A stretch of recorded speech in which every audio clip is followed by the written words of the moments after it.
자, 오늘 말씀 에스겔 47장입니다. 47장 13절부터 자, 에스겔 47장 13절부터 자, 48장까지 할 거고요. 오늘의 제목은 교회에 다가온 심판과 다가올 천국 에스겔 39번째 시간이고요. 47장 8장 48장이죠. 제목은 여호와 삼마 여호와 삼마 하나님이 거기 계신다. 여호와 삼마. 자, 47장 13절부터 23절까지는요. 국경선에 대한 이야기입니다. 국경선. 영어로는 보더라고 하죠. 보더. 12절까지는 생명수의 강에 대한 이야기였죠. 13절부터는 국경선에 대한 이야기인데요. 자, 여기 이제 그 에스겔이 이제 국경선에 대해서 나라는 어디서부터 어디까지다 이렇게 얘기를 해야 되는데 하나님께서 이스라엘 백성들이 출애굽을 하셨을 때 아직 가나안 땅 들어가지도 않았을 때 말입니다. 가나안 땅을 들어갔을 때 국경선이 어디서부터 어디까지다 이렇게 말씀을 해주셨어요. 가나안 백성들은 좀 억울할 수 있겠죠. 아직 자기들은 살고 있는데 국경선이 여기부터 여기까지야 이스라엘 땅이. 자, 그리고 이제 12지파에게 땅 분배해 주시는 거는 여러분들도 잘 아실 겁니다. 에스겔 47장을 보면 땅 분배를 받는 지파들 이제 47, 8장에 나오는데요. 자, 먼저 지파는 여호수아와 에스겔에 나오는 지파가 같아요. 여러분들의 입장에서 이스라엘 땅이 이렇게 생겼거든요. 이렇게 생겼는데 이제 이쪽이 요단강 쪽이에요. 요단강 쪽이고 이쪽이 이제 지중해가 되겠습니다. 지중해. 서쪽 국경은 지중해. 바다 위에 살 수는 없으니까. 그러면 이제 여러분 웨하스라는 과자를 13개를 이렇게 쌓아놓은 형태로 땅 분배를 한다고 말씀드렸어요. 그럼 이제 맨 위에서부터 소개를 할 때 북쪽에서부터 남쪽까지, 그러니까 맨 위에서부터 맨 아래까지 이런 순서로 소개를 합니다. 48장에서. 그러면 순서대로 보면은 맨 위에가 이제 여러분 이스라엘에 가보셨으면 맨 위에 어떤 도시가 있죠? 지명 텔, 단이 있어요. 단. 그래서 단, 아셀, 납달리, 므낫세, 에브라임, 루벤, 7번째가 유다예요.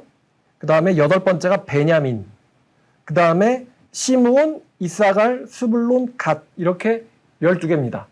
12개. 잘 보면 레위지파는 없죠. 레위지파는 없어요. 그럼 레위지파가 빠져나간 대신에 요셉이 2지파를 차지합니다. 므낫세와 에브라임. 그래서 1번 단, 2번 아셀, 3번 납달리, 4번 므낫세, 5번 에브라임, 6번 르벤, 7번 유다, 8번 베냐민, 9번 시몬, 10번 이사갈, 11번 스불론, 12번 갓 이렇게요. 이렇게 12개고요. 레위지파가 없죠. 그리고 이 구분은요. 여호수아에 나온 12지파 땅 분배랑 똑같습니다. 레위지파가 없다는 거. 여담으로는 요한계시록에서는 에브라임이 요셉으로 바뀝니다. 에브라임이 요셉으로 이름이 바뀌고요. 그러니까 요셉 지파가 있고 므낫세 지파가 있어요. 요한계시록에 가면은 므낫세 지파가 있고 요셉 지파가 있다. 구약에서는 요셉을 므낫세 에브라임으로 했는데 그리고 또 어떻게 되냐? 레위도 지파가 생겨요. 그러니까 므낫세와 에브라임에서 에브라임 빠져나가고 에브라임 대신에 요셉이 됐다면 숫자는 오케이. 근데 어떤 게 생겨? 바로 레위 지파가 들어왔지. 요한계시록에서는. 그리고 대신 단지파가 빠져나갑니다. 요한계시록에서는. 이건 다음 주에 이야기할 건데 왜 요한계시록에서는 레위 지파가 생겼을까? 자, 47장으로 갑니다. 47장 13절부터 주 여호와께서 이같이 말씀하셨느니라. 너희는 이 경계선대로 이스라엘 12지파에게 이 땅을 나누어 기업이 되게 하되 요셉에게는 2몫이니라. 자, 요셉은 2지파를 차지한다. 내가 옛적에 내 손을 들어 맹세하여 이 땅을 너희 조상들에게 주겠다고 하였나니 너희는 공평하게 나누어 기업을 삼으라. 이 땅이 너희의 기업이 되리라. 자, 땅을 주시겠다라는 주 여호와의 말씀입니다. 자, 15절 이 땅 경계선은 이러하니라. 북쪽부터 나와요. 지금 15절에 북쪽 보이죠. 그 다음에 18절에 동쪽 보이죠. 그 다음에 19절에 남쪽 보이죠. 20절에 서쪽 보이죠. 그러면은 여러분들 기준에서 북쪽, 그 다음에 동쪽, 남쪽, 서쪽. 이게 지금 그러니까 시계 방향이라고 하죠. 북, 동, 남, 서 이렇게 시계 방향으로 이제 경계선을 소개를 하고 계시는데 제일 먼저는 북쪽 경계선이 소개가 됩니다. 북쪽 경계선. 국경선이죠. 국경선. 자, 그래서 북쪽은 대해는 어딜 말하냐면 지중해를 말해요. 그럼 북쪽은 지중해로부터 시작해가지고 헤들론 길을 거쳐 스닷 어기까지라고 말씀하고 계십니다. 그래서 그 다음에 16절에 하맛 브로다 다메섹 경계선, 하맛 경계선 사이에 있는 시브라임 하우란 경계선, 이때 있는 하셀 핫디곤이다라고 했는데, 제가 이제 이걸 보니까 또 머리가 아픈 거예요. 이게 옛날 지명이잖아요. 그래서 몇 군데는 제가 찾았는데, 그러면 제일 먼저 이 북쪽에 있는 그 지중에서부터 시작을 하는데, 헤들론과 스닷까지라고 하잖아요. 그럼 헤들론이 어디쯤이냐면 오늘날의 지명으로는 트리폴리라는 도시가 있습니다. 구글에서 트리폴리 하면 검색이 돼요. 트리폴리가 어디 있냐면은 레바논에 있는 도시예요. 레바논. 트리폴리 부근이 이 헤들론이라고 합니다. 그리고 스닷이라는 스닷 경계, 스닷 어귀라는 스닷이 이제 귀퉁이거든요. 스닷 귀퉁인데 스닷에서 이렇게 꺾여서 내려가는데, 그럼 스닷이 어디냐면요. 오늘날의 사다드라고 불려요. 사다드라고 불리고 사닷이라고 합니다. 그럼 사닷은 어디 있냐면, 이 사닷은 레바논에 역시 있어요. 레바논에. 어디에 있냐면, 여러분 다메섹이라는 도시 아세요? 다메섹이라고, 우리나라 말로는 다메섹이고, 그 언론이나 외국에서는 다마스커스 혹은 다마스쿠스라고 부릅니다. 시리아라고 하는 나라의 수도거든요. 다마스쿠스 찾을 수 있습니다. 구글 지도에서. 다마스쿠스에서 북동쪽으로 약 한 105km 정도를 가면은 사다드라고 하는 곳이 나와요. 사다드라고 작은 마을입니다. 그러니까 트리폴리는 해안 도시거든요. 트리폴리에서 대충 일직선으로 오다가 사다드에서 꺾어서 내려간다는 거예요. 사다드에서. 여러분들 기준으로 설명드려야 되지. 사다드에서 꺾어서 내려간다. 내려가다 보면 이제 다마스쿠스를 포함합니다. 이스라엘이요. 자, 근데 이제 에스겔은 국경선을 소개할 때 북쪽은, 그 다음에 동쪽은, 그 다음에 남쪽은, 그 다음에 서쪽은 이렇게 소개를 하는데, 오늘 말씀과 굉장히 유사한 말씀이 사실 민수기 34장이에요. 민수기 34장도 국경선을 미리 정해주세요. 하나님께서. 그러니까 지금 에스겔은 어떤 얘기를 하고 싶은 거냐면, 에스겔은요, 모세오경의 유사성을 갖고 있고 또한 차이점도 갖고 있습니다. 그러면 유사성이라고 하는 것은 에스겔이 모세오경의 법을 계승한다라는 점에서 유사성이 있는 거예요. 근데 몇 번 말씀드렸지만 에스겔은 또 새로운 모세오경, 다시 말하면 새로운 토라라는 겁니다. 그래서 유사성과 차이점이 있어요. 모세오경을 비슷하게 따라가지만 완전히 베끼지는 않는다. 이게 에스겔에 등장한 새로운 법입니다. 여기에 대해서는 성전 제사장에 대한 규정이라든가 제사장 옷에 대한 규정이라든가 이런 부분에서는 모세오경과 좀 흡사한 부분이 있다. 제사장의 결혼 윤리라든가. 그런데 완전히 일치하진 않아요. 모세오경에서는 처녀를 취하라고 하고 에스겔에서는 처녀나 아니면 제사장의 과부를 취하라고 하고, 이렇게 유사성과 차이점이 발견되고 있다. 에스겔은 새로운 토라라는 거.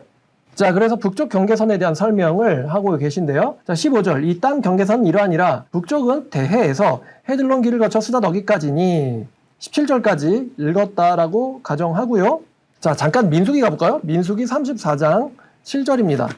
민수기 34장 7절. 자, 북쪽 경계는 이러하니 대에서부터 호르산 그어라. 호르산까지 그어라. 호르산에서 그어 하맛 어기에 이르러 스닷에 이르고, 그 눈에 본 지명들 등장하죠. 스닷에 이르고 또 그 경계가 시브를 지나 하살 에난에 이르나니 이는 너희의 북쪽 경계니라. 이렇게 아직 들어가지도 않았는데 땅 분배, 땅의 경계선부터 하나님께서 민수기에서 알려주고 계시다는 거. 자, 다시 에스겔로 돌아오죠. 자, 그래서 이 에스겔 47장 말씀은 민수기 34장에 있는 경계선에 대한 말씀과 굉장히 비슷하다는 것입니다. 비슷하다. 자, 그럼 우리가 이 헤들론이 이제 레바논의 트리폴리라는 도시라고 했잖아요. 잠깐만. 트리폴리가 어디에 있는 도시라고요? 어느 나라? 레바논. 근데 지금 우리가 어느 나라 국경선을 얘기하고 있죠? 이스라엘 국경선을 얘기하고 있죠? 그럼 우리가 이 국경선을 그어보면은 레바논이라는 나라의 도시, 거의 보니까 제가 그어봤는데 레바논은 국토의 한 80%를 이스라엘한테 뺏깁니다.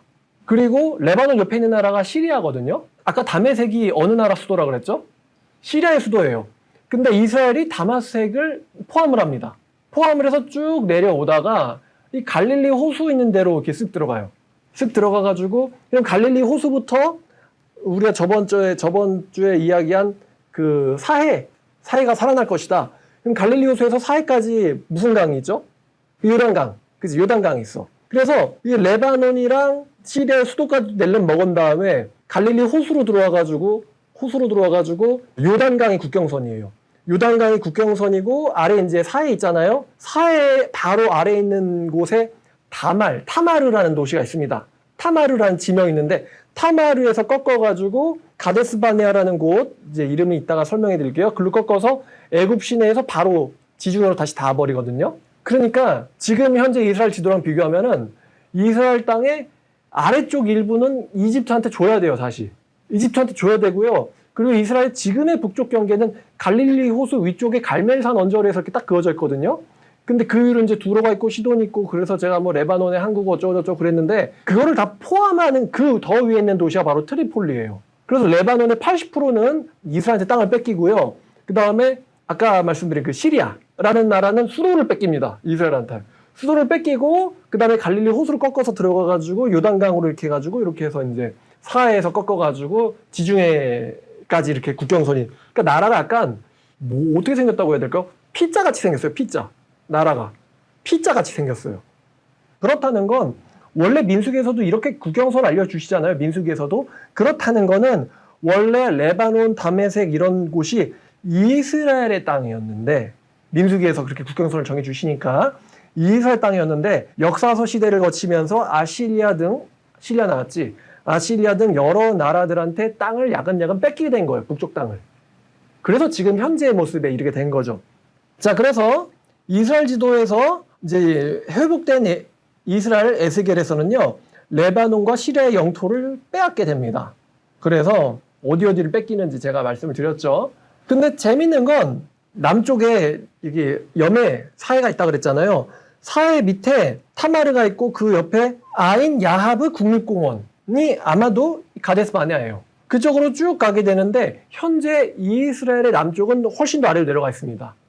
그래서 이 아랫부분을 이집트한테 줘야 된다. 위로는 레바논, 시리아 뺏고 아래쪽은 이집트를 줘야 된다. 과연 이걸 중동 사람들이 어떻게 받아들일지 모르겠네요. 이집트는 좋아하겠지. 그리고 레바논은 나라의 80%가 뺏기는 거고 시리아는 수도를 뺏기니까 굉장히 화가 나겠죠. 여담으로 오늘 있었던 날인데 오늘 떴던 기사예요. 그 하마스의 제일인자가요. 이스라엘의 그 추격을 피해가지고 이란으로 숨었거든요. 이란으로 숨었는데 이란의 수도로 숨었는데 이스라엘이 글쎄 그 사람을 암살을 했어요. 남의 나라 수도에서 또 남의 나라 군대 수장을 암살을 했어. 또 중동 사람들이 기분이 좋을까 화가 났을까.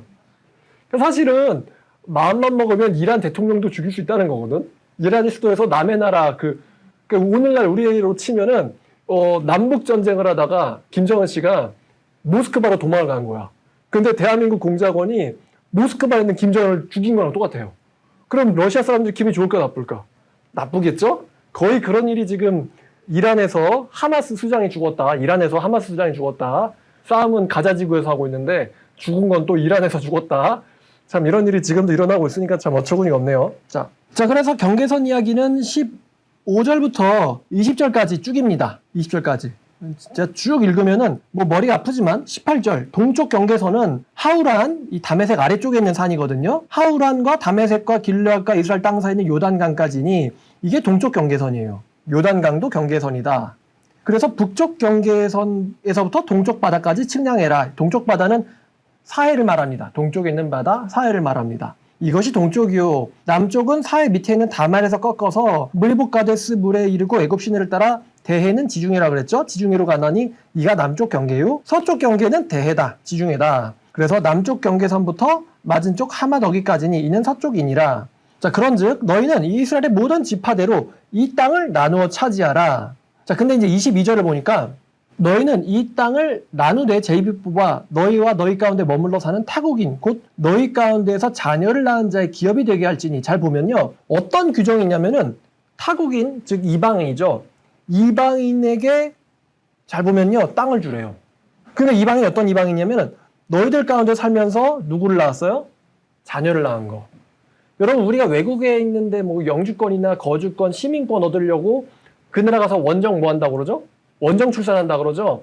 근데 우리 어떤 사람이 진짜 이스라엘에 속한 이방인이냐 그러면은 이스라엘에서 누구를 낳았어? 자녀를 낳은 이방인은 너희의 기업을 취하래요. 그래서 기업이 되게 할지니 너희는 그 타국인이 본토에서 난 이스라엘 사람들처럼 여기고 그 사람들도 그 이스라엘 지파 속에서 너희와 함께 기업을 얻게 하되 타국인이 머물러 살고 있는 그 지파에서 그 타국인에게 기업을 줄지니라 주 여호와의 말씀이니라. 그 사람이 단에 살면 단 지파에서, 유다 지파에 살고 있으면 유다 지파에서, 베냐민 지파에 살고 있으면 베냐민에서. 그러니까 각 지파는 너희 속에서 살고 있는 타국인에게 기업을 주래요. 자, 우리가 레위기 좀 가보죠. 레위기 19장입니다. 레위기 19장 33절입니다. 자, 레위기 19장 33절, 34절을 보면 거류민이 너희의 땅에 거류하여 함께 있거든 너희는 그 이방인을 학대하지 말고 너희와 함께 있는 거류민을 너희 중에서 나은 자처럼 여기며 자기처럼 사랑하라. 너희가 애굽 땅에서 거류민이었었느니라. 나는 너희 하나님 여호와니라. 자, 여러분, 너희 하나님 여호와니라. 이게 무슨 뜻이라고 그랬죠? 이거는 어떤 명령에 대한 서명 같은 거예요. 대통령 서명 같은 거. 그러니까 나는 너희 하나님 여호와니라라고 끝나면요, 그 말씀을 절대로 가볍게 여기서는 돼야 안 돼요. 안 된다는 거예요. 근데 여기 보면 레위기에서는 그 이방인을 너희 사람처럼 자기처럼 사랑해라 그렇게 돼 있거든요. 근데 에스겔에는요 더 한 걸음 가서 아예 그 이방인에게 뭘 주래요? 기업을 줘라. 아예 본토인처럼 취급하는 거죠. 타국인을. 자, 그래서 에스겔에서는 이스라엘 본토에 살고 있는 외국인이 아이를 낳았을 경우 완전한 이스라엘의 시민권을 부여합니다. 그래서 이스라엘 사람들, 이스라엘 국가는 외국인이 살고 있는 그 지파에서 그 외국인에게 기업을 줘야 됩니다. 원래는 레위기에서는 외국인에 대한 억압을 금지했어요. 억압을 금지했어요. 너네도 그 나라에서 외국인이었으니까 너희 속에 사는 그 거류민을 억압하지 마라. 너희의 백성처럼 여겨라. 그래서 레위기는 억압을 금지했는데 이제는 에스겔로 오면은 그 외국인에게 억압을 넘어서요 보호를 해줘야 돼요. 국가 차원에서. 보호를 해주고 더 넘어서 돌봐야 돼요. 돌봐줘야 되고 토지와 집을 제공해야 한다. 토지와 집을. 기업을 주랬잖아요. 그래서 이 너희 가운데 사여 자녀를 낳은 타국인, 요게 요즘에 이 선진국들의 대부분이 이러한 제도와 비슷한 제도를 가지거든요. 우리나라에서 외국인이 와서 아이를 낳으면 그 사람을 시민으로 혹은 영주권자로 인정하는 거예요. 그런데 집과 토지를 제공하진 않아요. 그런데 여러분, 우리나라에서는 북한 주민이 탈북해서 남한에 와서 살겠다 그러면은 우리나라 정부에서 그래 살아요 하고 끝내지 않습니다. 뭘 제공하죠? 재산과 집을 제공합니다. 우리나라에서는. 되게 파격적이죠? 어떻게 보면 본토 국민보다 더 파격적이거든요. 나라에서 집을 제공해. 살라고. 근데 사실 이런 똑같은 제도가 에스겔에 먼저 있었던 거예요. 외국인이 애 낳고 살면 그 사람한테 기업을 주라고. 그 지파에서 담당하라고, 그 사람을. 에스겔 47장 23절 마지막 보면은 주 여호와의 말씀이니라 역시 공식 서명 문구로 이 명령이 끝나거든요. 그러니까 외국인을 절대로 함부로 대하거나 두지 말고 너희 본토에 있는 백성들처럼 그 외국인에게도 기업을 줘라. 나 주 여호와가 명령한다. 그러니까 훨씬 외국인에 대한 인권이 에스겔에서 강화가 돼 있다는 겁니다. 자, 그 다음에 48장으로 넘어가면 이제 땅 분배인데요. 자, 땅 분배 48장 1절부터 모든 지파의 이름은 이와 같으니라.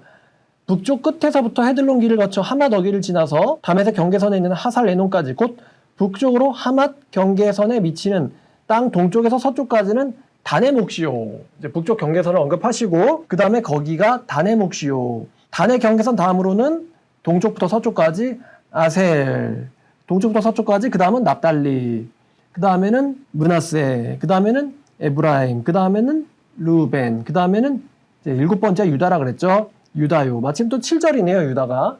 그리고 8절부터는 베냐민 나와야 될 것 같은데 베냐민 이야기 안 나오고 우리가 에스겔 여태까지 성전 봤잖아요.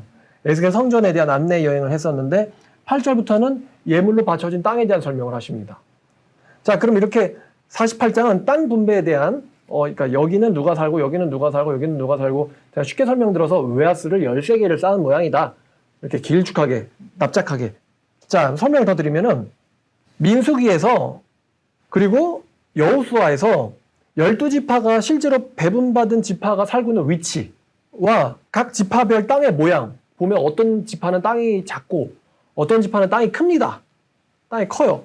그 여호수아에서 12지파가 배분받은 땅의 모양과 크기와 에스겔에서 분배되는 땅의 위치와 모양이 다릅니다.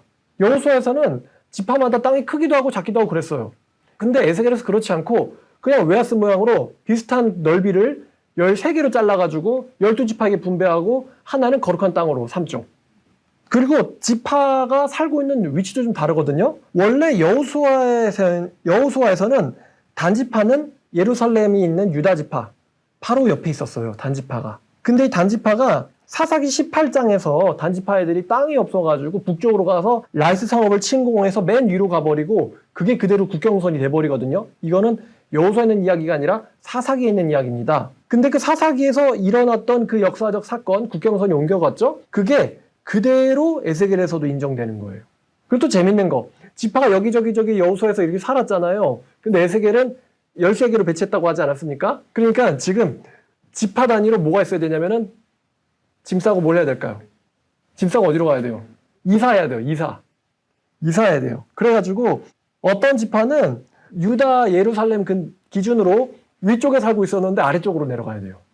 또 어떤 지파들은 예루살렘 기준으로 아래쪽에 살고 있었는데 다 같이 위쪽으로 올라가야 돼요.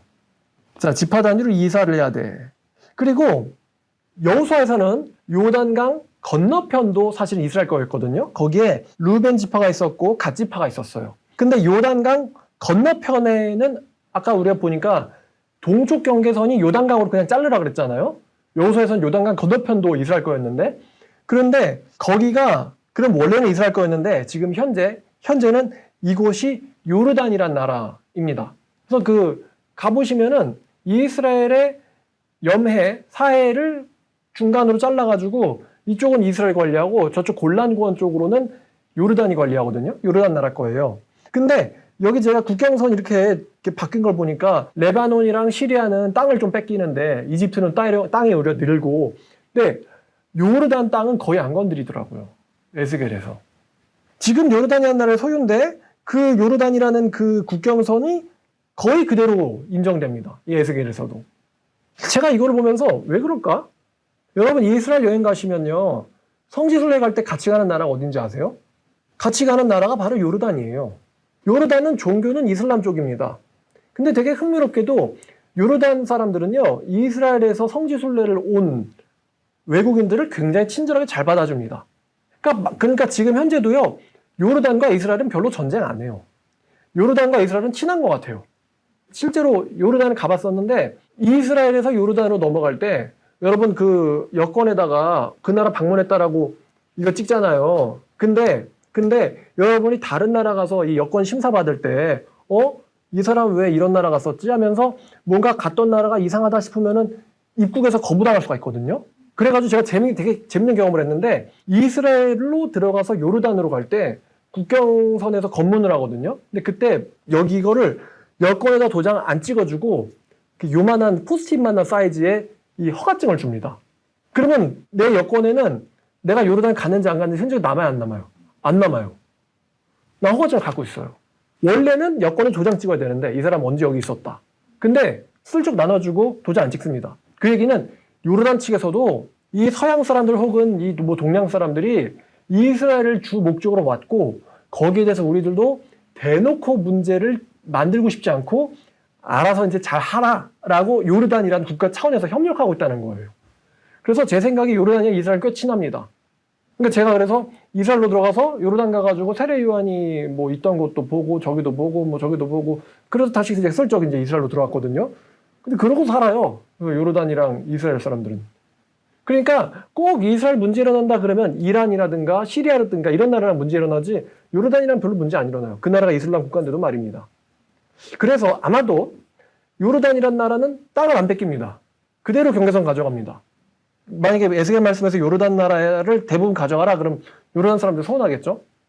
이게 어떻게 에스겔 말씀이 21세기에 이스라엘과 요르단의 국가적 관계도 좀 염두한 거 아니야? 라는 생각이 좀 듭니다. 그리고 또 하나 이스라엘 땅에 조음과 크기와는 관계없이 그냥 이렇게 찍찍 잘라가지고 동서로 배분을 합니다.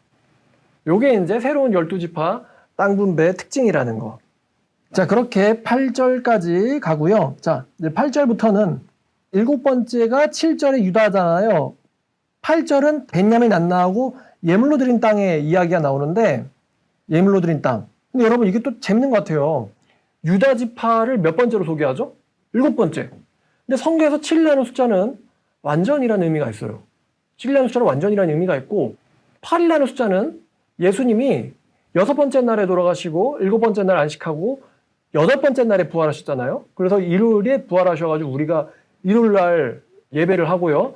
또 마귀의 짐승의 이름이 666이잖아요. 근데 예수님의 이름을 세보면은 888입니다. 우연일 수도 있죠. 근데 이 예물로 바쳐진 땅이요, 8번째 땅이에요. 원래 12지파 주고 난 다음에 13번째로 소개를 해도 되잖아요. 근데 예물로 드려지는 땅은 8번째로 소개를 해주십니다. 참 특이하다는 거. 자, 그래서 8번째 땅은 이제 한마디로 말하면 왕의 땅인데, 근데 왕의 땅이다가 중요한 게 아니고 그 왕의 땅 한가운데 어떤 땅이냐면은 예물로 바쳐진 거룩한 땅이 나옵니다. 그래서 가로, 세로가 25,000 척의 정사각형 땅이 예물로 바쳐진 땅입니다. 25,000척.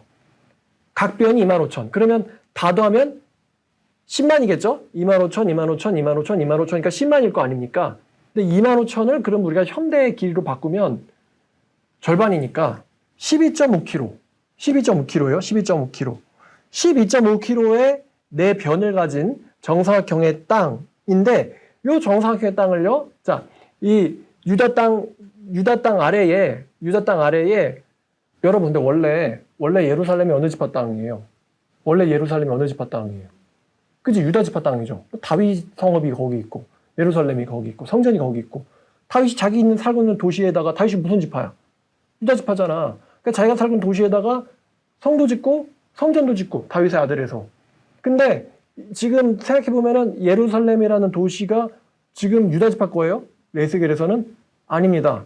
이 예루살렘의 성전터에 이 13번째 땅, 그러니까 즉 예물로 바쳐진 땅이 있거든요. 왕의 땅이 있는데, 자 그럼 이 12.5km, 그러니까 25,000을 또 3등분을 해요. 직사각형으로 3등분을 해가지고, 자 여러분 저 한번 봐보세요. 예물로 바쳐진 땅이 무슨 모양? 정사각형. 근데 이거를 또 웨하스 3개 모양으로 3등분 합니다. 그러니까 2번 잘라요. 그러면 여기가 몇 척일까? 정사각형이니까 여기가 몇 척일까? 25,000이겠지? 25,000. 25,000을 3등분을 하는데 어떻게 3등분을 하냐면은, 자, 맨 위에 만 25,000. 그 다음에 그 아래 25,000. 자, 그러면 25,000 중에서 만 주고 만 줬어요. 그러면 얼마 남지? 5,000이 남죠? 맨 아래 5,000이 남아요. 5,000 곱하기 25,000. 이렇게 3등분을 합니다. 그래서 맨 위에 있는 땅이 누구를 위한 땅이냐면 레위인을 위한 땅이에요. 레위인. 자, 그럼 중요한 게 가운데 땅이지. 가운데는 누구를 위한 땅일까? 제사장을 위한 땅. 근데 제사장을 위한 땅 한가운데 뭐가 있을까? 바로 그 성전이 있어요. 성전. 에스겔 성전. 자, 그러면 에스겔 성전은 제사장들이 살고 있는, 왜냐면 제사장이 제일 중요해, 제사에서. 그 다음에 성전 봉사자들이 어떤 사람들이야? 레위인들. 그래서 그 위에 25,000 곱하기 만은 레위인들을 위한 땅. 그 아래, 그 가운데 있는 25,000 곱하기 만은 제사장을 위한 땅. 맨 아래 이제 5,000이 남잖아. 이 5,000이 누구를 위한 땅이냐면 이게 12지파를 위한 땅이에요. 12지파를 위한 땅. 내가 그런 얘기 안 했나? 그 12지파가 뭘 경영한다고? 호텔 경영할 거라고. 그죠? 그래서 아래 5,000 곱하기 25,000은 일반 백성 12지파를 위한 땅입니다. 이해하셨죠, 여러분? 땅 모양. 정사각형을 3등분을 한다. 자, 그럼 읽어보겠습니다. 자, 8절. 유다 경선 다음으로 동쪽부터 서쪽까지는 너희가 예물로 드릴 땅이라. 넓이는 25,000척이요 길이는 다른 목의 동쪽에서 서쪽까지가 같고 성소가 중앙에 있을지니 곧 너희가 여호와께 드려 예물로 삼을 땅의 길이는 25,000척이요 넓이는 10,000척이라. 요거를 10절 보니까 제사장에게 돌릴지라. 제사장에게 돌릴지니 북쪽은 길이가 25,000이요 서쪽은 10,000척이요. 동쪽은 당연히 같겠지. 서쪽이랑 넓이가 10,000척이요 또 남쪽으로는 길이가 25,000이라. 그래서 25,000 만은 요거는 제사장 줘라. 그리고 그 중앙에 여호와의 성소가 있게 하고 이 땅을 사독자손 중에서 거룩하게 구별한 제사장에게 돌릴지어다. 그들은 직분을 지키고 이스라엘 족속이 그릇될 때에 레위 사람이 그릇된 것처럼 그릇되지 아니하였느니라. 그래서 땅의 예물 중에서 그들이 예물을 받을지니 레위인의 접경제에 관한 거룩한 예물이니라. 자, 이렇게 가운데 있는 제사장의 땅 성소가 들어가 있는. 근데 성소의 뭐 크기라든가 구조라든가 이건 이제 48장에서 나오지 않습니다. 48장의 메인은요, 성전 성소가 아니에요. 백성입니다. 재밌게도. 에스겔 성경의 마지막 장인 48장의 메인은요, 백성입니다. 백성. 자, 그 다음에 13절. 제사장의 경계선을 따라 레위 사람의 목을 주되 길이는 25,000척이요 넓이는 10,000척이라. 이 구역의 길이가 25,000척이요 넓이가 각기 10,000척이라. 자, 레위인들은 땅을요 팔지도 못하고 바꾸지도 못하며 그 땅에 처음 익은 열매를 남에게 주지도 못하리니, 왜냐면요 여러분, 레위인들 거는 자기 거를 남에게 못 줍니다. 자기 건 자기가 소유합니다. 이게 여호와께 헌신한 사람들이 받을 몫이에요. 이는 여호와께 거룩히 구별한 것임이라. 그러니까 다른 12지파는 처음 익은 열매를 여호와께 바치는데 레위는 그러지 않습니다. 자, 그 다음에 이제 15절. 자, 15절부터 사실 오늘 설교의 핵심이거든요. 자, 이 25,000척 다음으로, 자, 만주고 만줬으니까 5천이 남잖아요. 넓이 5,000척은 속된 땅으로 구분하여 성읍을 세우며, 자, 여기 성읍이 나왔네. 사실 48장의 제목이 여호와 산마인데 성읍이 나왔어. 여호와 산마 성읍을 세우며 거주하는 곳과 전원을 삼되 성읍은 그 중앙에 있게 할지니, 속된 땅 중앙에 성읍이 있다. 근데 자꾸 속된 땅 그러니까 뭔가 기분이 안 좋은데요. 여러분, 여기서 속되다라고 번역된 단어가요, 속되다라는 의미도 있고요, 보통의, 일반의라는 의미도 있습니다. 커먼이라고 하면은 이제 일반적인, 보통의 이런 뜻이거든요. 그러니까 사실 일반 땅이라든가 보통의 땅이라고 번역을 했으면 좀 더 좋은데, 속된 땅이라고 하니까 우리가 속되다 그러면 좀 안 좋게 느껴지잖아요. 뭐 더럽혀진, 아니 왜 거룩한 예물에 더럽혀진 땅이 붙어있어? 이상하잖아. 자, 그래서 보통의 땅이라는 겁니다. 그래서 자, 15절을 영어를 보면은 common use라고 되어 있어요. 일반적인 사용의 땅, common use. 자, 그러니까 이 common use는 속되다, 나쁘다, 더럽다 이런 의미가 아니에요. 이거는 거룩한 제사장들과 그 다음으로 거룩한 레위인들, 그 다음에 이제 선민인 이스라엘 백성들, 이렇게 얘기하고 싶은 거예요. 이스라엘 백성들을 위한 땅. 자, 그래서 가로가 25,000이고 세로가 5,000의 보통의 땅인데, 이 보통의 땅은 제사장들과 레위인들을 제외한 나머지 사람들, 즉 12지파 그리고 이스라엘 가운데서 섞여 살고 있는 이방인들을 위해서 마련된 땅이에요 라는 뜻입니다. 이 보통의 땅은. 자, 그래서 중앙에 성읍을 세우라라 그랬죠. 중앙에 도시가 생깁니다. 16절입니다. 그 크기, 성읍을 삼되 그 크기는, 자, 북쪽이 4,500척이요 남쪽도 4,500척이요 동쪽도 서쪽도 4,500척이며, 자, 그러니까 이 성읍이 무슨 모양이에요? 얘도 또 정사각형이에요. 4,500척이래. 그러면 깔끔하게 5,000 주시지 왜 4,500을 주셨을까? 그죠? 그 이유가 있는데 17절을 보니까 그 성읍에 들이 등장하는데, 북쪽으로, 남쪽으로, 동쪽으로, 서쪽으로 250척의 들을 가집니다. 여러분 혹시 기억나요? 성전이 네모인데 성전 테두리에 정원 있잖아요. 왜? 제사장들의 땅과 가장 거룩한 성전을 구분하는 용도로.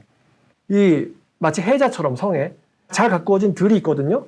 근데 마찬가지로 이 여호와 산마라는 성읍이 있고 그 성읍을 둘러싼 들이 있는 거예요. 정원, 가든이 있는 거예요. 뭐 말이 들이지, 가든, 보기 좋게 가꾸어진 특별한 테두리를.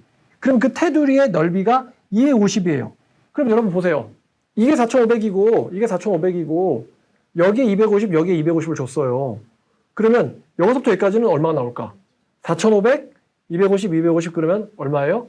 5,000. 그래서 이 여호와 산마를 둘러싸고 있는 가든을 포함하면 전체 크기는 5,000이다. 5,000, 5,000, 5,000이다. 이게 전체 크기예요. 근데 하나님이 가든 빼고 성벽의 넓이만, 이제 성벽 길이만 4,500, 4,500, 4,500, 4,500 이렇게 주라고 하신 거예요. 자, 그래서 4,500 규빗인데 이게 또 미터로 바꾸면 2,250m거든요. 2,250m. 2,550m. 그러니까 2km하고도 250m인데, 여러분 혹시 운전하실 때 우리가 이렇게까지 볼 일은 사실 별로 없어요. 우리나라 한반도에 있는 도로들이 대부분 구불구불해가지고. 근데 우리가 굉장히 일직선으로 쭉 뻗은 도로를 위에서부터 아래로 탁 내려다 볼 때 진짜 멀리까지 쫙 보이면요, 그게 대략 2km입니다. 대략 2km. 고에서 저로 내려갈 때 그게 일직선으로 있는 도로에서 위에서까지 탁 보이는 그 넓이가 보통 2km예요. 그 2250m가 어느 정도냐? 2250, 2250, 2250, 2250인데 이게 이제 총 다 더하면 9km의 정사각형 모양의 도시인데요. 제가 또 심심해가지고 오늘 정사각형이 어느 정도 크기인지 여러분들에게 감잡으라고 한국 땅에서 이게 한번 적용을 해봤어요. 한국 땅에서. 근데 솔직히 제가 이렇게 말로 하지만서도 별로 이렇게 나도 모르겠어. 왜냐면 이만한 크기의 땅을 내가 가져본 적이 있어야 말이지. 여러분 2.25km 그러면은 뭐야 좁네 이렇게 생각할 수 있어요. 2km 그러면 지하철역과 지하철역 사이의 거리 정도밖에 안 되는 것 같이 느껴지거든. 근데 제가 이걸 서울에다 적용을 해봤는데 자 한가운데 강남역 받고 한번 이 네모를 그려봤는데 이쪽에 학동역 그 다음에 이쪽에 서울고속터미널역 그 다음에 이쪽에 남부터미널 그 다음에 이쪽에 강남 세브란스병원 이렇게 해서 네모를 딱 만들면 이게 그 변이 9km가 되는 정사각형 모양이거든요. 그럼 이제 이 한가운데 뭐가 있냐? 이 한가운데 역삼역 있고요, 교대역 있고요, 강남역 있고요, 신논현역 있고요, 언주역 있고요. 그 일대가 다 포함됩니다. 강남역 일대, 역삼역 일대, 신논현역 일대, 언주역 일대, 논현역 일대 이거. 그죠? 그러니까 굉장히 큰 거예요, 사실. 자, 이 도시는 성전처럼 도시와 도시에 속한 일반 땅을 구분짓는 정원이 있고 250규빗이라고 했었죠. 그러니까 125m 모양의 액자 모양의 정원이 이 성을 도시를 감싸고 있다. 자, 그래서 성읍을 위해서 사용된 땅의 폭이 5,000척. 4,500, 250, 250, 그럼 5,000척이니까 여러분 또 한번 저 한번 봐보세요. 25,000에 5,000이잖아요. 5,000이잖아. 근데 5,000이랑 5,000을 썼어. 그러면 25,000에서 5,000을 성 짓는 데 썼다고. 그러면은 25,000에서 5,000을 빼면 얼마가 남아요? 2만 원이 남죠? 자, 그래서 근데 이 성읍은 중간에 있으라 그랬잖아. 그래서 이쪽에요. 만의 땅이 두 군데가 남아요. 근데 아까 말씀하시기를 이 부분을 일반 사용으로 쓰라고 하셨잖아요. 가운데 성이 생기고 이쪽엔 만의 땅이 생기고 만 곱하기 5천 요 두 개가 생기잖아.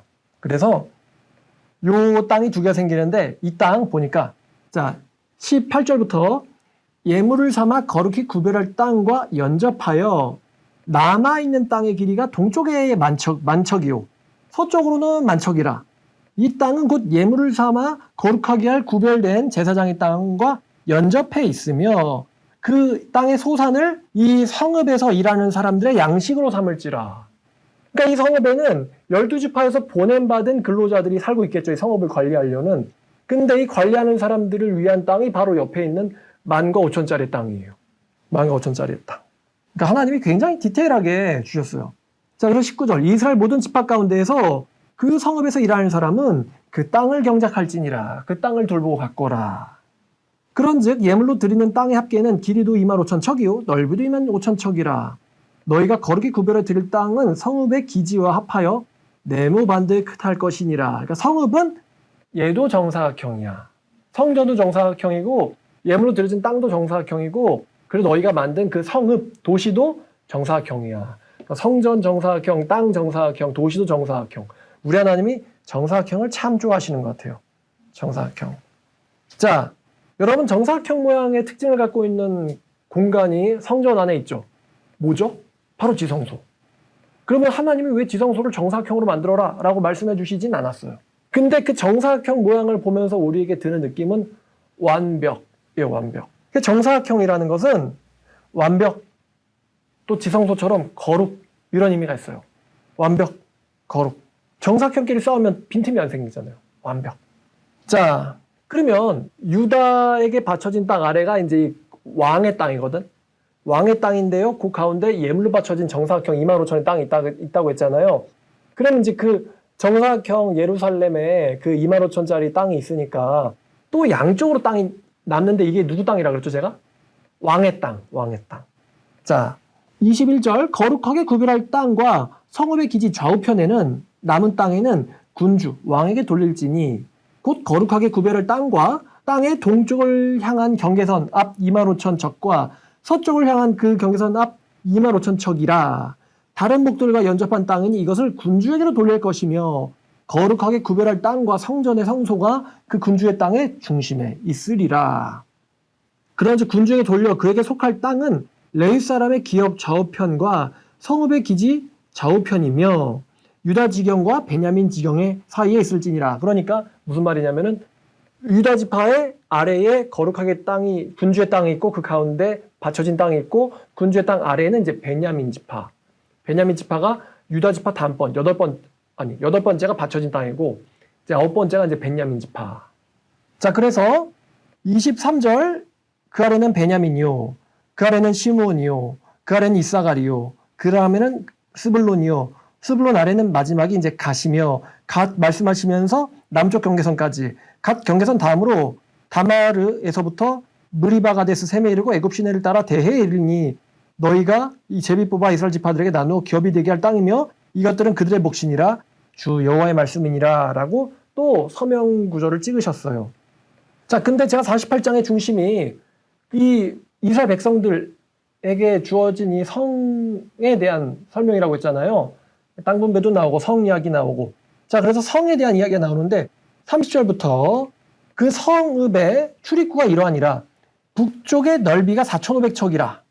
왜냐면 그 성벽이 4,500이니까. 북쪽이 4,500이라. 성읍의 문들은 이스라엘의 지파의 이름을 따르는데 북쪽의 문이 몇 개요? 3개. 그러면 이제 눈치 빠르면은 북쪽에도 3개, 동쪽에도 3개, 남쪽에도 3개, 서쪽에도 3개. 총 12개의 지파 이름이 다 쓰겠죠? 자, 북쪽의 문들은, 자, 북쪽을 왜 먼저 설명하실까? 북쪽으로는 문이 셋이라. 하나는 루벤이요. 그 다음에는 시몬 나와야 될 것 같은데, 유다문이요. 그 다음에는 레위문이며. 그죠? 자, 그러면 여러분 보세요. 25,000짜리 땅에 맨 위에 레위인들 사는 땅. 그 다음에 한 중심에 누가 사는 땅? 제사장들이 사는 땅. 거기에 가운데 뭐가 있다? 성전이 있다. 제사장이 제일 중요하니까 제사장이 성전 바로 옆에 살고, 그 다음에 레위인들이 중요하니까 이 제사장 땅 바로 위에 레위인들이 살고, 그 다음에 이제 일반 사람들.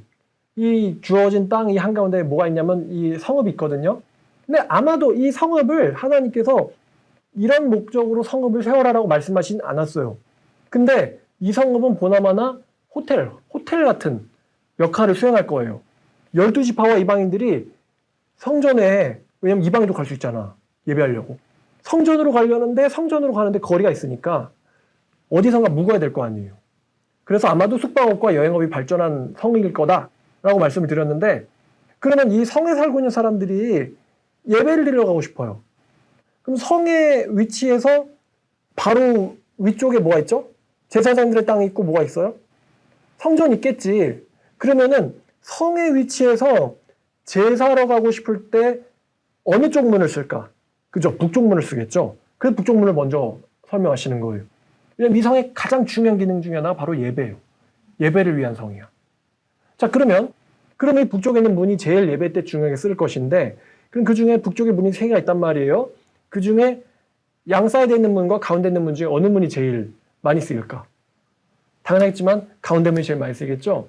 그래서 르벤, 그 다음에 유다, 그 다음이 레위. 그러면 가운데 있는 문의 이름이 무슨 문이에요? 유다문이에요. 유다문. 그러니까 유다는 이 새로운 도시에서도 특별해요.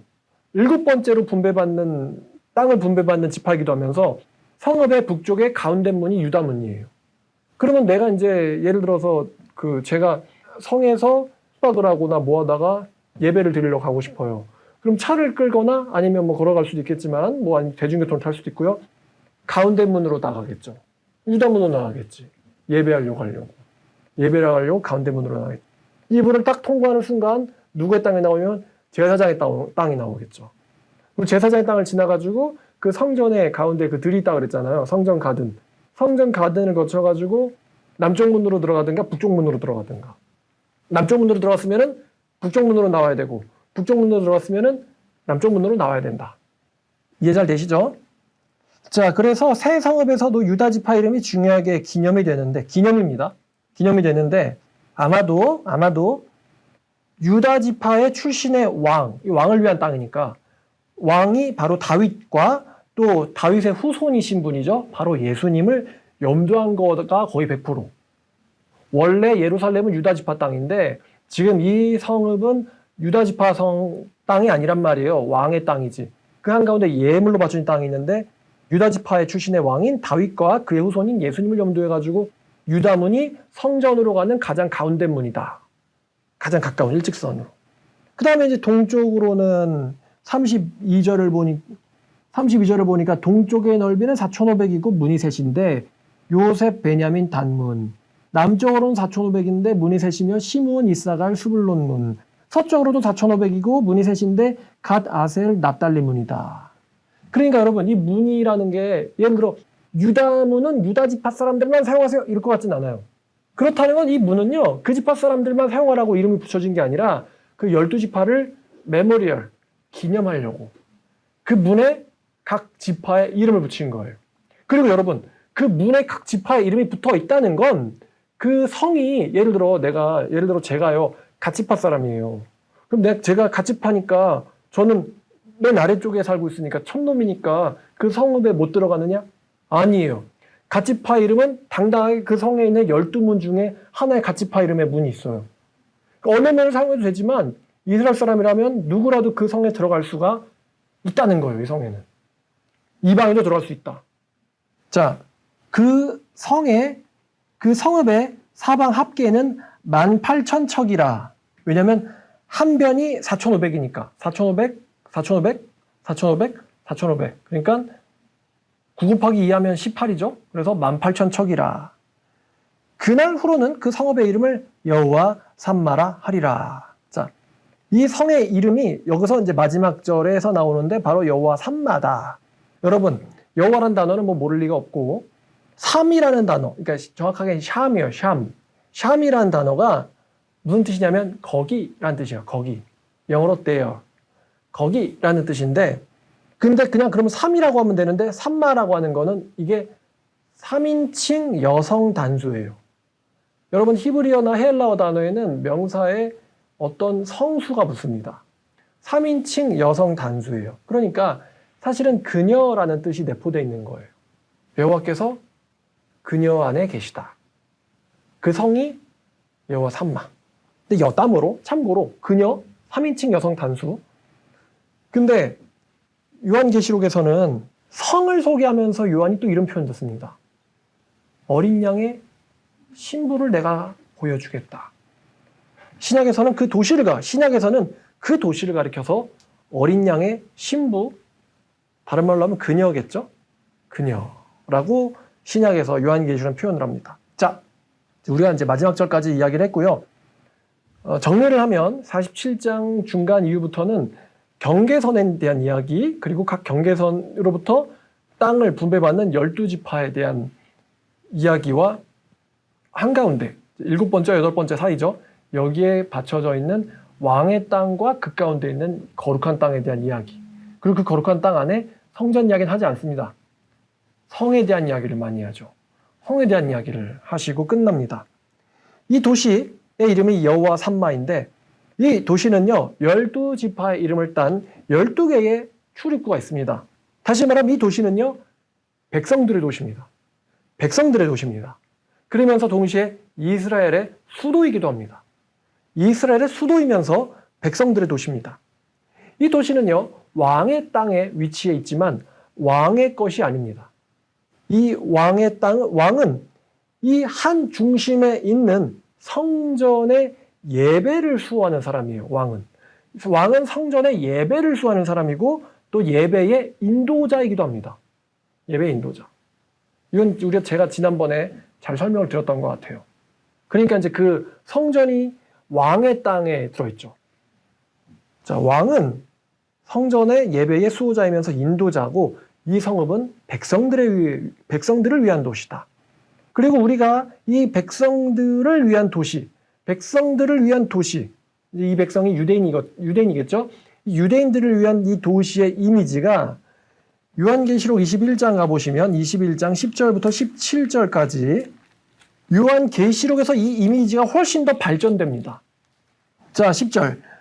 성령으로 나를 데리고 크고 높은 산으로 올라가 하늘로부터 내려온 거룩한 성 예루살렘을 보이니.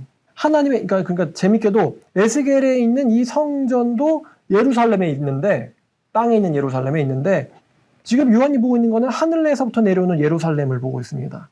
하나님의 영광에서 그 성의 빛이 지극히 귀한 보석 같고 벽옥과 수정같이 맑더라.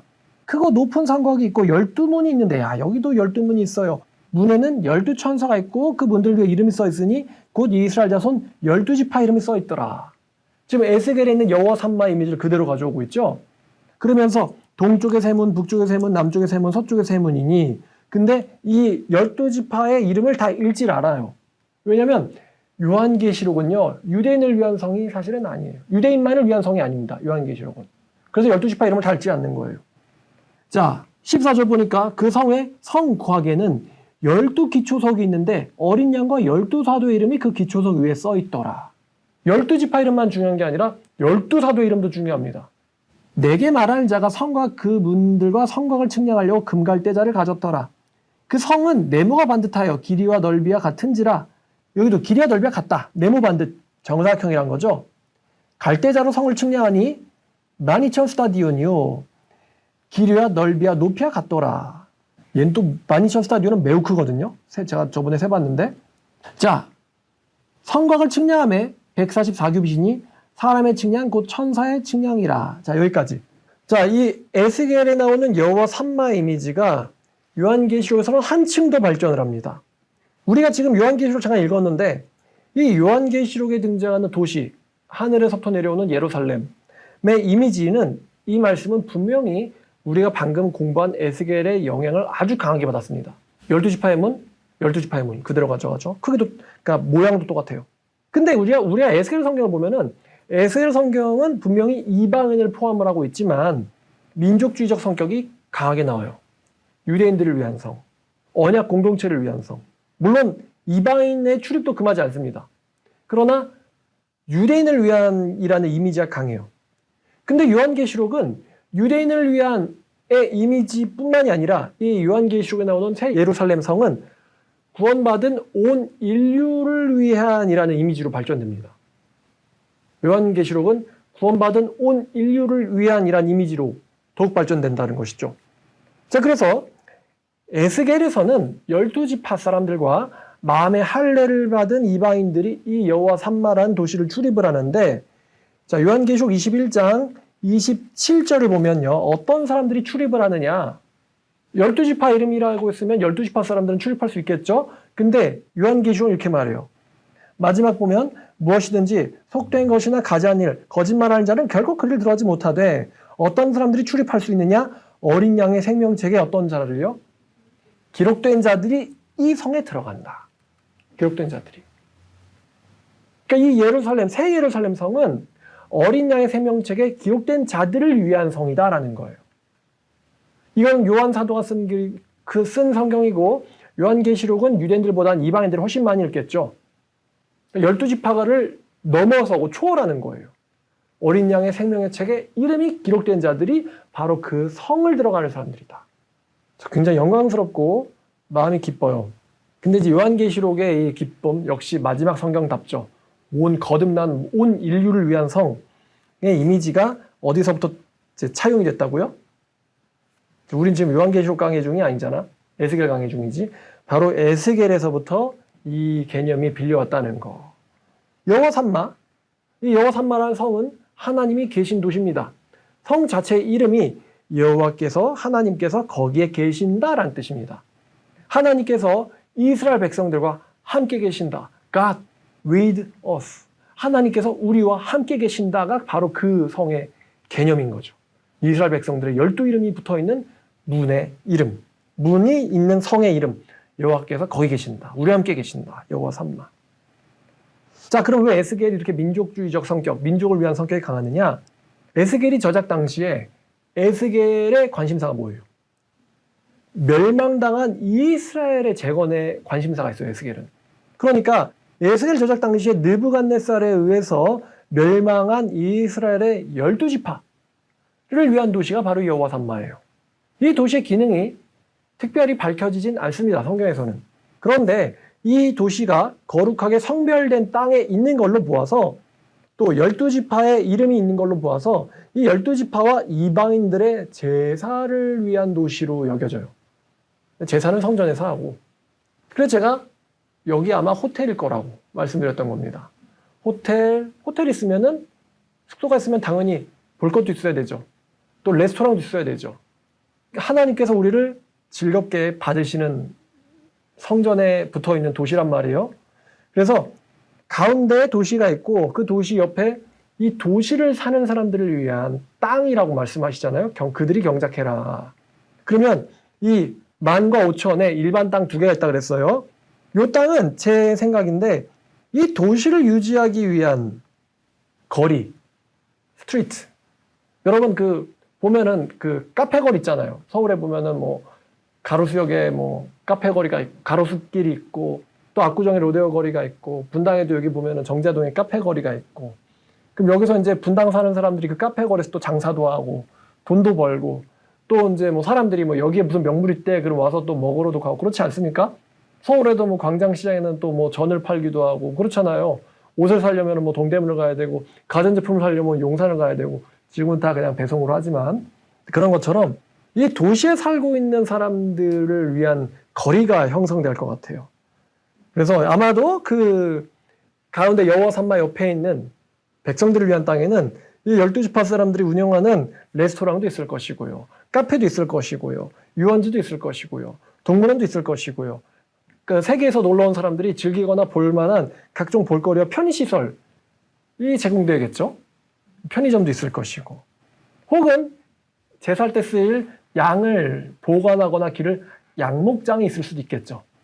양 체험관 하면서 양도 체험하고 염소도 체험하고 수송아지도 체험하고 양 체험관도 있을 것이고 자 그래서 이제 유대인들을 위한 이 도시의 개념이 훗날 요한계시록에서 전 세계인들 구원을 받은 생명책에 이름이 기록된 전 세계인들을 위한 도시로 이 개념은 승화됩니다. 그래서 하늘에 있는이라고 얘기하죠. 하늘에 있는이라고 얘기하시죠. 자, 오늘 말씀 에스겔 48장 제목은 여호와 산마 하나님이 거기 계신다라는 제목으로 여러분들과 말씀 나눠보았어요. 자, 다음 시간은 제가 에스겔을 한번 총정리하고 이제 또 고별하는 마치 신명기처럼 한번 정리하는 설교를 하도록 하고 아마 다음 주를 마지막으로 에스겔이 끝날 것 같습니다. 자, 제가 에스겔을 한번 쭉 봤는데 저와 같이 쭉 봤는데요. 요한계시록 강의를 에스겔을 하고 했으면 어땠을까라는 아쉬움이 엄청 많이 남습니다. 지금 이걸 딱 보면서 전 지금 에스겔 강의하면서도 굉장히 벅차거든요. 비록 이방인이긴 하지만 이방인을 위한 이런 제도들 그리고 하나님 이스라엘 백성들을 얼마나 사랑하시는가 또 하나님이 이스라엘 백성들뿐만 아니라 우리 이방인들을 얼마나 사랑하신가 그리고 우리가 되게 경직되고 무겁게만 생각하던 예배가 제사가 어떤 개념인가 내가 너를 즐겁게 받으리라 거기에는 화목제물과 또 레위인들이 운영하는 레스토랑이 있고 양고기가 있고 음식점이 있고 또 성전 주변에 정원이 있고 정원을 통해서 가로지르는 생명수의 강이 있고 여러 가지 나무들이 그러니까 생명의 나무들이 날마다 달마다 과실을 맺는다 그랬잖아요. 그래서 그 바다에는 사해가 더 이상 죽은 바다 사해가 아니라 생명이 넘치는 바다 각종 물고기들이 뛰놀고 어부들이 일하는 그런 바다 그리고 그 바다가 흘러간 모든 곳에 있는 물들이 살아나고 땅들이 살아나고 그러나 사해 소금은 그대로 다른 데서 또 캐고 있다는 거 소금 땅 이 이미지를 다 공부한 다음에 하나님께서 이스라엘을 또 이방인들을 또 우리 자연의 회복까지 하시니까요. 얼마나 하나님이 우리들을 사랑하시는가 마치 회복된 에덴이 지상에 건설되는 그런 느낌이거든요. 이걸 보면서 근데 여기서 끝이 아니라 그랬죠.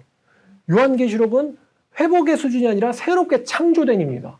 새롭게 창조된. 그래서 이걸 강의하면서도 굉장히 마음이 벅찼는데 이 벅찬 기분에 더 높은 벅참이 바로 요한계시록을 강의할 때 나왔어야 되는이라는 생각이 사실 좀 들더라고요. 그래서 참 어쨌든 전 오늘 말씀 준비하면서도 굉장히 즐거웠습니다. 자, 기도하겠습니다. 하나님 아버지 감사합니다. 오늘 여호와 산마 여호와께서 거기 계신다라는 이 성에 대해서 말씀을 나눴습니다. 하나님께서 얼마나 흩어져 있는 이스라엘 백성들을 사랑하시며 또 그 가운데에서 하나님을 찾는 이방인들을 얼마나 사랑하시는지 우리를 위해서 기업도 주시고 아파트도 주시고 또 음식도 제공하시고 고기도 제공하시고 예배도 제공하시고 즐겁게 살 수 있는 땅과 유원지도 제공하시고 이 모든 계획이 이 에스겔 48장에 들어있는 것을 우리가 보았습니다. 하나님께서 이렇게 우리들을 사랑하시는데도 불구하고 에스겔이 이 말씀 받을 당시에 이스라엘 백성들은 하나님을 거부하고 하나님을 대적했고 또 하나님께 회개하지 못했고 그런 안타까운 모습을 보여줍니다. 그런데 오늘날 우리도 마찬가지라고 생각합니다. 하나님께서 이것보다 더 발전된 완성된 요한계시록의 새 예루살렘 성을 보여주시는데도 우리가 여전히 하나님께 완전히 마음이 가지 못하고 이 지상에 살면서 탐욕과 우상숭배로부터 우리의 마음을 지키지 못하는 것을 생각하면 참 마음이 아픕니다. 하나님 아버지, 우리가 정말 전심으로 여호와 하나님을 사랑할 수 있도록 도와주시고 또 하나님께서 말씀으로 통해서 알려주시는 것처럼 내가 너희를 돌보아 주겠고 내가 너희를 가꿔줄 것이다. 내가 너희와 함께 할 것이다. 내가 너희와 함께 거할 것이며 그곳을 여호와 산마라 부를 것이다. 이 말씀을 우리가 마음속에 새기고 하나님과 동행하며 사는 우리 말씀사랑교회와 말씀을 듣는 모든 성도들 되게 해 주시옵소서. 예수님의 이름으로 기도드렸습니다.